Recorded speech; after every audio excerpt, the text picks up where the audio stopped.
voice was a verbal shrug. "Sorry, doll. That's what I heard." "You don't happen to remember the name of the agency, do you?" "Nope. I can find out, though." Sierra slumped into one of the chairs surrounding her small kitchen table. She closed her brown eyes, feeling almost too weary to care. "Yeah, I don't suppose it matters, but I'd like to find out," she said. "I worked for an agency before I came to BDSC, you know. I know most of the agencies that handle high tech." "You've mentioned that before. Called Rapper or something? I gathered you didn't like it much." "It was called Clapper and Associates. And yeah, you're right, I didn't like it. Long story. But I liked my job at BDSC. Oh well, easy come, easy go." "I'll miss you, girl," said Kaylee. "We'll need to get together more, now that we won't be seeing each other every day."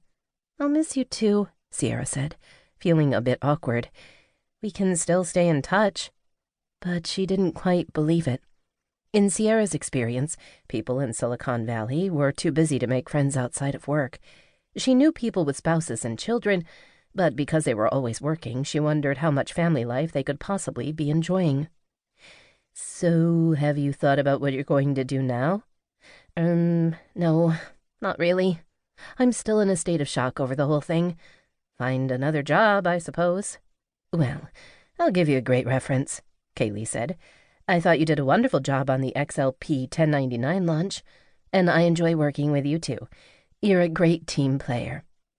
"Thank you," said Sierra gratefully. "You have no idea how much that means to me right now.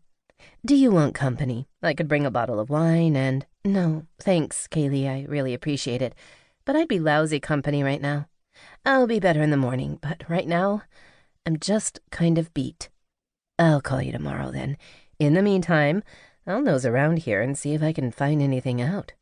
Kaylee hesitated for a second and then asked, "So what about Clancy? I thought maybe—" "No, Kaylee, nothing happened. He said he was sorry to see me go and was really polite, and carried my box of personal stuff to the car. Do you really think he's interested in dating someone who was just fired? Laid off, that's different." "No, it's not. Anyway, I'm getting a headache. I'll see you tomorrow, okay?" "Okay, doll. Take care." And then Sierra was alone with her worries. Sierra slumped at the kitchen table and looked around her. The tidy kitchen, with its granite counters and cobalt blue accents, usually a source of quiet pleasure, only reminded her that she needed to find another source of income to be able to pay the mortgage. The severance package from BDSC would last for perhaps 4 months, but only if she were careful. She sat quietly in the darkening room. Her mind, like a stubborn moth against a window pane, repeatedly battered itself against the question of why. Surely there had to be employees at BDSC who were less valuable and less productive than Sierra Carter.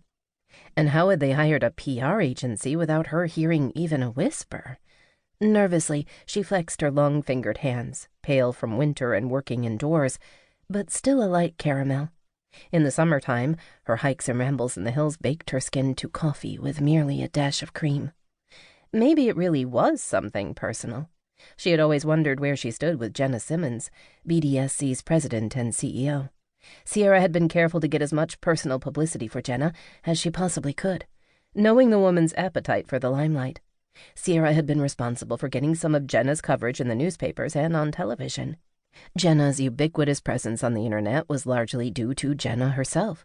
She was a relentless social media user, and she never allowed her staff to front for her online presence.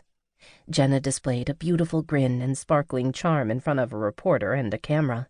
Her snow-white looks, creamy skin, ebony hair cut in a sleek bob, and sweet rosebud mouth belied her enigmatic personality when the world wasn't watching.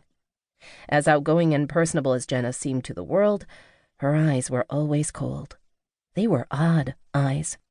Most people with blue eyes had depth to them, with rings of dark color and tiny lines radiating out from the pupil like miniature sun flares. Jenna's irises were a flat cornflower blue, like the painted eyes of an antique doll.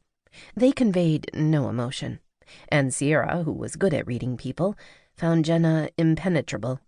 Sierra had never known if Jenna was pleased with her performance or not, but as no one else seemed to know what Jenna was thinking, she had refused to fret about it. Maybe this was all Jenna's idea, Sierra thought.